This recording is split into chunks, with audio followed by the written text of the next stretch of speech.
On prend le Bénin et autres. On n'a pas provoqué quelqu'un.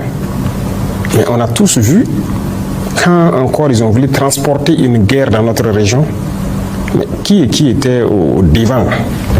Le président Ouattara est sorti qu'il va envoyer un bataillon, il a tout préparé et tout. Nous attendons son bataillon toujours.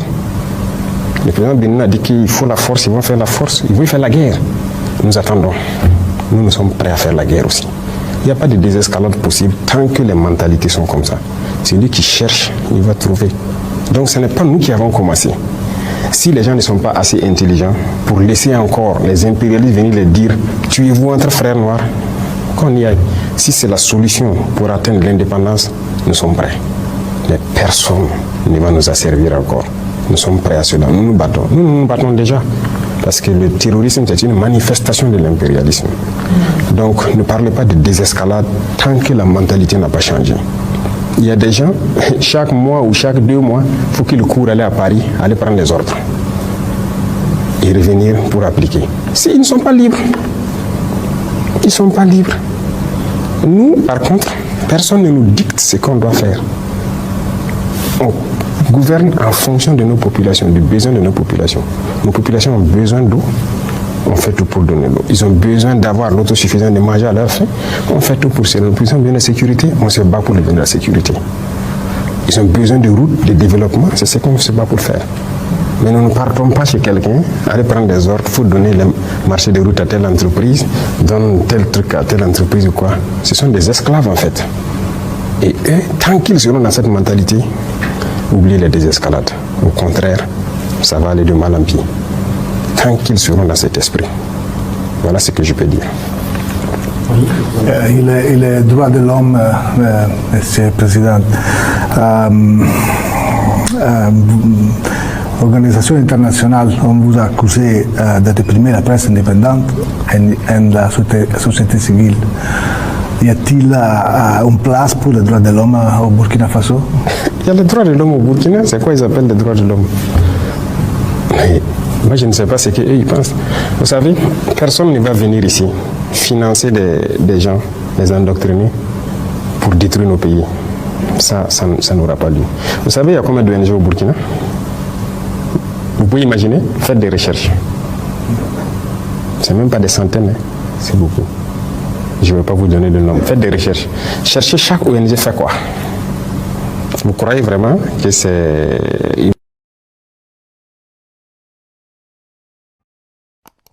humanitaire? Donc il y a des choses comme ça qu'on combat. On dit qu'on combat les droits de l'homme. C'est ça les droits de l'homme? Nous on lutte contre le terrorisme pour sécuriser nos populations. Donc on donne le droit de vie à nos populations. C'est le premier droit, non? Le droit à la vie. Est-ce qu'on ne lutte pas pour les droits de l'homme? On se bat pour que les écoles qui sont fermées ouvrent, pour que les enfants puissent aller à l'école. Le droit à l'éducation, ce n'est pas le droit de l'homme? Qui se bat pour nous? Qui nous aide? Ces mêmes gens qui pillent tous les jours que les droits de l'homme, personne ne nous a donné une seule cartouche pour lutter contre le terrorisme qui tue nos enfants, pour lutter contre les terroristes qui ferment nos écoles, qui détruisent nos écoles. Ça veut dire que les terroristes luttent contre les droits de l'homme, nous on lutte pour les droits de l'homme, et eux ils encouragent les terroristes. Qui lutte contre les droits de l'homme? C'est eux qui le disent. Et je vous parlais tout de suite de certaines choses qui se passent en Europe et tout. Mais c'est là-bas qu'ils luttent contre les droits de l'homme. Sinon, ici, les droits de l'homme existent. Et retenez quelque chose, les droits de l'homme viennent d'Afrique. Hein. Ça ne vient pas d'ailleurs. Ça vient d'Afrique et d'Afrique de l'Ouest ici. Les premières chartes qui parlaient des droits de l'homme, c'était ici, dans la Confédération AES, plus précisément au Mali.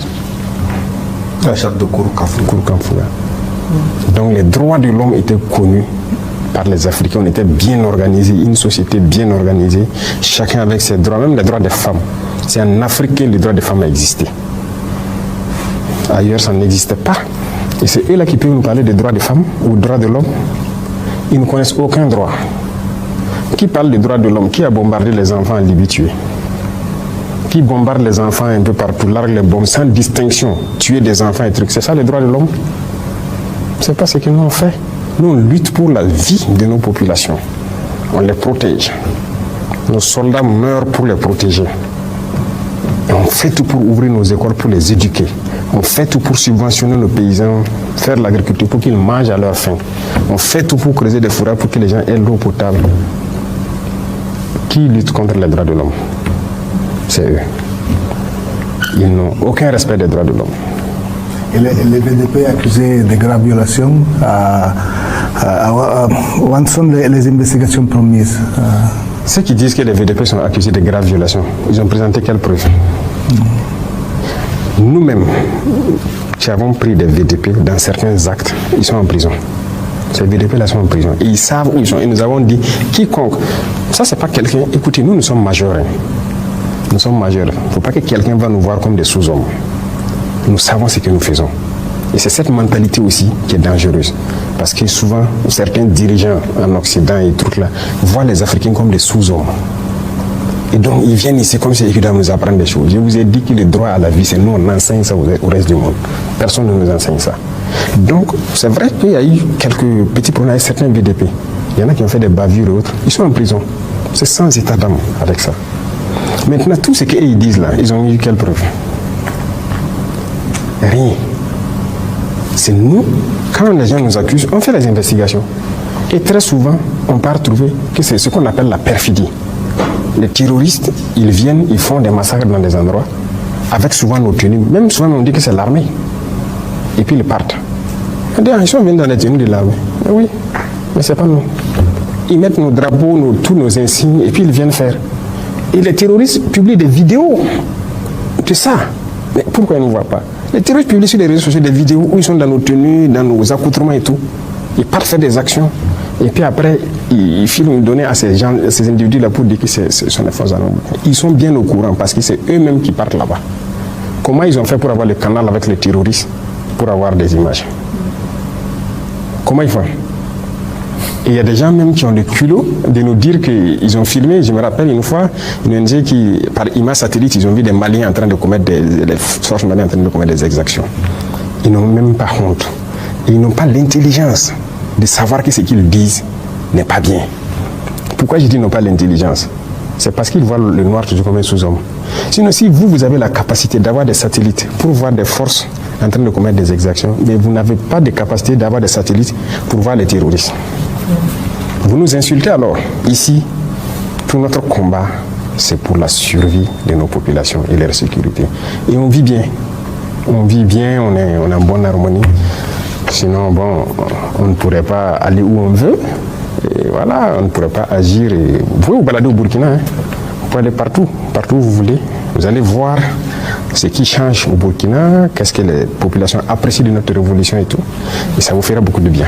À l'issue d'une réunion tripartite tenue récemment à Cotonou entre les chefs d'état-major des armées de Côte d'Ivoire, de France et du Bénin, un des officiers, en l'occurrence le chef d'état-major de France, a déclaré que depuis votre prise de pouvoir, la situation sécuritaire s'est fortement dégradée, on dirait même catastrophique.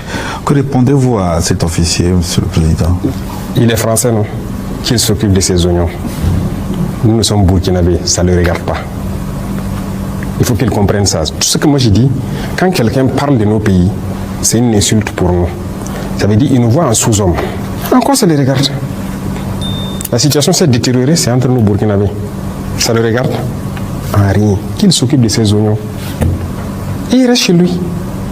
Il a quoi à mettre sa bouche dans les affaires du Burkina? Ou bien il a la puissance de colonisation toujours. Qu'il le dise haut et fort, que c'est lui le maître colon et que nous sommes des esclaves. Voilà pourquoi il met sa bouche dedans. Sinon, pourquoi il parle du Burkina? En quoi ça le regarde? Ils étaient ici. Moi, je les ai cherchés, ils ont quitté ici en 2023. Ils étaient là. Quand ils quittaient ici, là, Bobo Ouaga était coupé. On ne pouvait plus s'élever à Ouagadougou, les deux capitales, aller là-bas. Les terroristes étaient là. Koumbia, Korokwa, tout était attaqué. Koudougou, les gens sont rentrés jusqu'à côté de Koudougou, 100 km. Tout était encerclé. La RN16 qui relie des zones de Toko, qui pouvait prendre la route? Mais ils étaient là, non? Avec tous les hélicoptères, les chars et tout ce qu'il faut, la technologie, les drones, les satellites. C'est des incapables alors. Aujourd'hui, nous on circule tranquillement, librement. Et la dernière fois, Il y a des ambassadeurs de l'Union européenne et certains pays européens qui ont dit est-ce qu'ils peuvent tourner? J'étais surpris de les voir à la télé. Ils partent un peu partout, à Douri, ils se baladent dans le pays. Moi, je pars où je veux. Pas par les airs, mais par la route. À travers mon pays. On ne peut pas se lever ici à Louris, qu'à Gawa, aller faire ce qu'on veut, revenir à Tinkodo. C'est impossible. Ce sont des Burkinabés qui sont battus pour reconquérir nos terres. Et si ça, c'est pire, c'est bien sûr pire pour lui. C'est pas bon pour lui. Notre avancée là, c'est dangereux pour la France. C'est dangereux, c'est pas bon qu'on reconquiert nos terres. Donc, comprenez qu'il a raison. Quand ils parlent, c'est pas pour notre bien à nous, c'est pas pour notre peuple, c'est pour eux leur bien. Et ils nous veulent dans l'insécurité. Et qu'ils viennent. Mais ils ont été incapables de ramener la sécurité. Et on va le dire même demain haut et fort. Nos forces se battent, on n'a pas besoin d'eux. Qu'ils s'occupent de leurs problèmes, et bon, nous aussi. Voilà. La Russie a-t-elle été efficace pour vous aider à lutter contre le terrorisme? Alors, il faut que les gens comprennent quelque chose. C'est vrai que le président russe même a souhaité tout ce qu'on veut comme aide en matière de lutte contre le terrorisme. Qu'il veut que, si on veut que de l'envoi de tout, pourquoi? Pour nous aider à combattre et tout. Mais moi, je dis quelque chose, nous sommes des Burkinabés. Personne ne viendra se battre pour nous. Ça, c'est intrinsèque à nous, Burkinabés. Donc, tout ce qu'on fait avec la Russie, si on a besoin d'équipement, la Russie, en tout cas, a ouvert la porte. Tout ce qu'on veut payer, ils sont prêts à nous vendre. Donc, déjà, ça, c'est une avancée majeure. Vous savez qu'il y a beaucoup de pays là, à qui on a voulu payer avec notre argent, ils ont refusé, non? Oui, beaucoup de pays européens et tout, ils ont refusé totalement de nous vendre les équipements. Mais la Russie nous vend ce qu'on veut. Deuxième chose, avec la Russie, nous partageons beaucoup d'expérience de combat. Ils sont en guerre, une guerre, je dirais, moderne. Nous aussi, on apprend de leur guerre. Nous sommes en guerre et aussi ils apprennent de notre guerre. Vous comprenez? Donc, il y a un partage d'expérience. C'est un domaine assez restreint. À part ça, personne ne nous aide sur le terrain. Ce sont les soldats burkinabés qui se battent, qui reconquièrent nos terres et qui continuent de progresser. Personne ne sait comment ça avance. Même la formation, on se forme entre nous. Personne ne forme l'armée burkinabé. Voilà. Parce que nous avons un concept, j'aime le dire aux gens, je le dis tout de suite. Vous, les Européens et autres, vos armées là, est-ce que c'est Dieu qui est venu vous montrer comment on fait la guerre? Est-ce que vous êtes plus intelligents que nous? On a le même cerveau. Donc nous aussi, on va développer la guerre avec notre guerre que nous avons. Personne ne vient nous former. Et personne ne sait faire mieux cette guerre que nous. Ça, je peux vous le dire. Si des armées européennes viennent ici affronter les terroristes dans nos conditions, ils vont mourir. C'est nous qui connaissons cette guerre, c'est nous qui la menons, c'est nous qui nous formons à faire cette guerre. Il faut que les Africains arrêtent de croire que, comme si Dieu a envoyé un Messie pour apprendre aux autres comment faire la guerre, et c'est eux qui doivent venir nous apprendre. Pourquoi? On peut payer un équipement chez vous, qui est technologique, vous venez nous apprendre à utiliser l'équipement. Après ça, vous partez. C'est ce qui se passe avec les Russes, les Chinois, les Turcs, vous voyez, des drones, certains équipements avancés. Quand on paye, ils viennent, mais c'est généralement quelques mois, ils nous apprennent à utiliser l'équipement, et puis après ça, le contrat est fini, chacun rentre chez lui. Mais sur le champ de bataille, c'est burkinabé. Ce sont nos terres, et c'est nous, on va se battre pour nos terres. C'est ça la logique. Je vois, Monsieur le Président, mais plus de 60% de Burkina Faso, soit la majorité du pays, est contrôlée par des djihadistes. Cette approche fonctionne-t-elle? Qui a dit ça? Hein? C'est vérité. Ah oui. C'est les femmes. Après ici, vous prenez partout où vous voulez sur la carte. En ligne, print, là? en ligne. En ligne. En ligne, vérité. Le fait de regarder des informations sur Internet. Ah oui. Voilà, c'est ça. Ce sont les mêmes là, les mêmes médias, les mêmes gouvernements là. Ils peignent le Burkina et en rouge. Ça c'est faux. Mais moi je suis le chef de l'État. Ou bien tout de suite on vient de discuter les tentatives d'assassinat et tout. Citer une ville. Il y a juste quelques villes que je n'ai pas encore visitées. Moi je pars partout. Et tout le monde part partout. Donc, au nord, il y avait une bande qui était sous contrôle, je viens de dire. Les forces sont jusqu'à Pétékouli aujourd'hui. À l'est, à la frontière vers le Bénin, nos forces ont pris Nadiabou il y a 1 ou 2 semaines. À l'instant, là, ils sont à Pognou, à côté de chez vous. C'est où on ne peut pas partir. C'est du mensonge, ils mentent. Tout est archi faux. Si c'était tel que vous le dites, on fait le tour du Faso ici, non? On roule, non? À vélo, non? On organise nos événements, non? Il y en a même qui disaient la dernière fois que Djibo a disparu, Djibo est tombé. Pendant le même temps, il y avait une compétition de football à Djibo qui a été clôturée il y a quelques jours. Ils mentent. L'art de mentir, c'est dans les médias occidentaux. Beaucoup de ces médias mainstream, comme j'aime dire, ils ne font que mentir pour vous vendre de fausses informations et croire que tout va mal. Au contraire, beaucoup de choses vont bien ici. Notre économie se porte très bien, on se porte mieux dans notre combat et on avance. Donc, ce que vous lisez sur Internet, attention. La Russie vous aide-t-elle à gérer votre image en ligne? Pourquoi? Moi, je n'ai pas besoin de ça. Les Africains le font déjà. Beaucoup de vos populations en Europe le font déjà. En Amérique, un peu partout. Vous pensez que tous ces gens-là, c'est nous, on peut les aider, les payer ou quelque chose? Non. Je pense que les gens ont vu notre combat. Ils ont compris notre combat. Et vous voyez, c'est cette habitude que les gens ont là. On paye les gens pour gérer quoi? Pourquoi? Aider à organiser son image en ligne, quoi. Non, non, non. On a dépassé ça. Des médias nous ont approchés pour faire ça. Je vous ai dit ça. On a dit on ne paye pas. On ne fait pas. Allez-y gâter notre image. Ils le font, non? Jeune Afrique, RFI, quoi. On ne va jamais payer pour ça. Avant, ça se faisait. Et là où même on faisait payer, j'ai fait fermer tout. On ne paye plus rien. Parce que vous avez une société d'État, ils les font prendre des actions dans leurs médias. Action dans un média, ce n'est pas un retour. Vous investissez. J'ai fait arrêter tout. C'est lui qui vient à salir notre image. Nous, nos populations savent ce qu'on fait. Les Africains savent ce qu'on fait. Les populations qui veulent d'un monde juste à travers partout dans le monde savent ce qu'on fait. Donc, à l'initiative, les gens parlent de ce qu'on fait de bien. Parce que ce qu'on fait aussi est juste. Notre combat est juste. Donc, on ne paye pas quelqu'un pour laver des images ou quoi. Non, épargner les Russes de ces choses-là. Hein? Toutes choses, c'est les Russes, les Russes. Vous croyez que l'Africain n'est pas capable de faire quelque chose? C'est la Russie qui doit chaque fois tenir la main des gens. Pardonnez, laissez-les tranquilles. Les Russes sont dans leur combat là-bas. On a de très bonnes coopérations, mais ne croyez pas qu'ils sont dans un esprit d'esclavagiste, comme ce que les gens pensent. Non, les Russes ne sont pas comme ça. Ils ne s'ingèrent pas dans les affaires des gens. Et c'est ce que j'apprécie chez eux.